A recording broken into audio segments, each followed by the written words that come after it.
Welcome to the Enough Happiness video series. I'm Angela Bell, founder and president of Life Solutions and the Enough Equation. How hard is it to feel happy when you feel powerless? So often we do feel powerless. In fact, you might be miserable right now and not even know that it's because you feel powerless. So far in this series, you've learned the Enough Equation. Worth plus power equals safety. Today we're going to talk about personal power and how your God-given power is another piece to the equation to be happy. Things happen in life that can leave us feeling like we're being tossed about by a tornado. And feelings of helplessness soon turn into feelings of hopelessness when you're stuck in those tornadoes. We all have these feelings. We all have these things happen, but that's not a foundation to build a happy life on. Storms are going to come. But if we handle them from a place of personal power, we won't get stuck. Stepping back into your power is like getting out of the tornado and into the eye of the storm, where your feet are planted on the ground. And as so happens in life, the storm may not leave. You may still be in the storm, but you're not being whipped around helplessly anymore. Now you can take a moment and you can look around and clearly see what your options are. And then make a choice. Getting clear and making choices are key elements of living in your personal power. The problems come because our power problems are not always as easy to see as a tornado. So what are some of the clues that you might be having a power problem? Pay attention to these words for a moment. Did any of these words ever cross your lips? I have to, I need to, I should, I can't. These are words that tell a story that you are having a power problem at the moment. Does this happen to you often? Do you feel the pressure of should or have to all the time? These thoughts are not coming from a place of power. They do not lead to safety or happiness. There's another option to living this way. You've always had the power to choose. Using your life to create a happy life is all about choices. Wayne Dyer said that our lives are the sum total of the choices we've made. Every choice, every day adds to the sum total of happiness in your life. Sometimes our choices are limited, but they are always ours, and we always have them. The secret is, the more we choose powerfully, the more power we will have. Power is not aggressive or arrogant. In fact, that just means that someone doesn't believe in their power and they're trying to take yours and feed on it. True power is humility and confidence. Think of Gandhi, powerful, kind, humble. Being powerful means being confident enough to step back, get clear, and make choices that reflect your priorities, that are in alignment with the real you. That's power.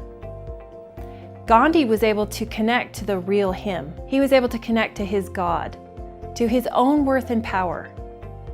Then he could see the worth and power of his fellow men.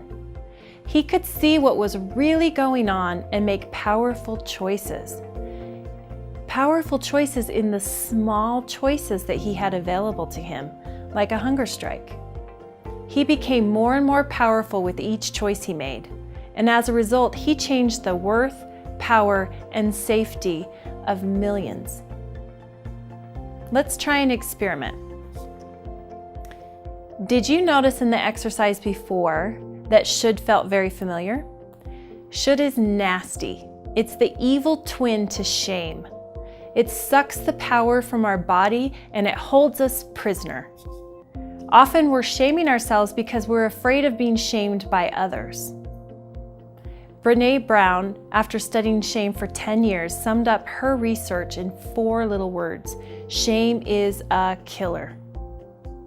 In fact, it's so toxic that there is a physical correlation between the level of shame one feels and significantly higher rates of heart disease, cancer, and other diseases. Shame says, I'm bad. Guilt, however, says that choice is bad. That choice isn't in alignment with the real me. Guilt is a beautiful short-term signal that says that is not going to create worth, power, happiness, or safety for me. I think I'll make a new choice. And we get back into our power and make a new choice. Shame says, I'm bad, so it's hopeless, I'm powerless, and there's nothing I can do about it. Shame kills everything you pointed at. When we feel shame, we're often willing to trade our power for some perceived exchange of safety or worth. It normally involves being concerned about what other people think of us. For example, many of my clients want to lose weight. In our society, it doesn't feel safe to be overweight. In fact, it can feel downright shameful. There's a feeling that we're not worth as much, and we know that doesn't feel good. And if you're not good enough because of your weight, then you don't feel very powerful, especially for women. Women often think that our power is how attractive other people think we are, and that we must have physical beauty in order for the world to respond to us in a positive way, so we can be taken care of or take care of ourselves. My clients will say that they want to lose weight for their health. But for most, health is secondary, because safety is a core need. The health stuff won't kill us for a long time. But not being good enough, or powerful enough, or safe enough, that feels like it's going to kill you right now. Most clients I've worked with, when we really drill down to their weight loss motives, they want to lose weight because they want to feel better about themselves. They want to lose weight so they don't feel ashamed anymore. Isn't that just another way of saying I'm not good enough?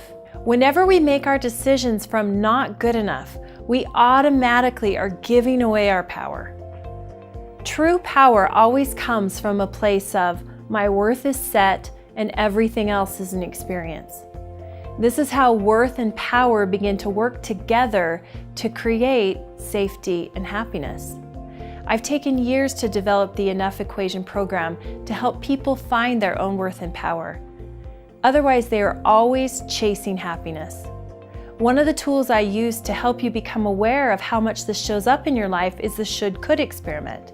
This is one of my clients' favorite tools, and I invite you to do it this week. The should-could experiment works like this.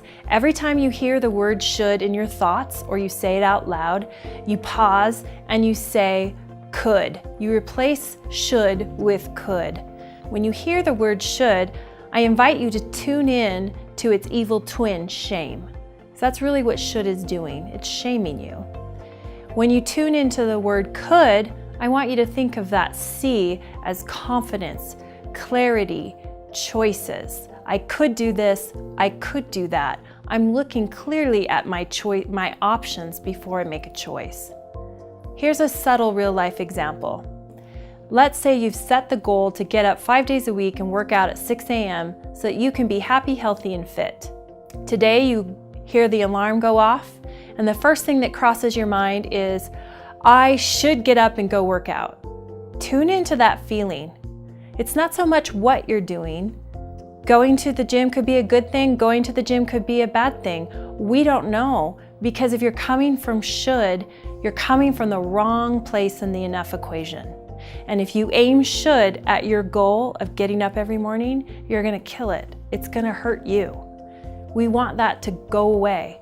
So instead, when you wake up and that alarm goes off, I invite you to hear the word could. If you don't, fine, just choose it in the moment. Say it out loud. I could get up and go to the gym and work out, or let me connect, find all the data, look at all the options, get clear. I'm not feeling very well. Maybe I could stay in bed, or I could go to the gym. What's right for me in this moment? We become very powerful when we can see our options and make powerful choices by looking at all the data before we make a choice. And should takes that away from us, takes away our power. So remember that should kills everything that you aim it at. Shame kills everything you aim it at. I'm excited for you to experience how my clients feel after their first week on this experiment. The deer in headlight look goes away and they feel free. They become aware of how often they're shaming themselves. And with that awareness, they start to get clear and make different choices. and their results automatically change. The aha experience is that they actually become more successful. Life is actually easier this way, and they are happier when they live from a place of could instead of should. You always have the power to choose. God gave you the power to choose for you, and only you can change that. You change your power by giving it away in any situation. There are so many ways for you to change your life by applying the power piece of the enough equation into your thoughts and eventually into your choices. It will affect every aspect of your life. The Enough Equation team and I love helping you learn how to use the enough equation in your life. It's a powerful experience to help another person discover what's creating or destroying their happiness. But helping you change it with the simple tools that we teach you to do for yourself is my absolute passion. Join us on EnoughEquation.com to discover how you can change your happiness.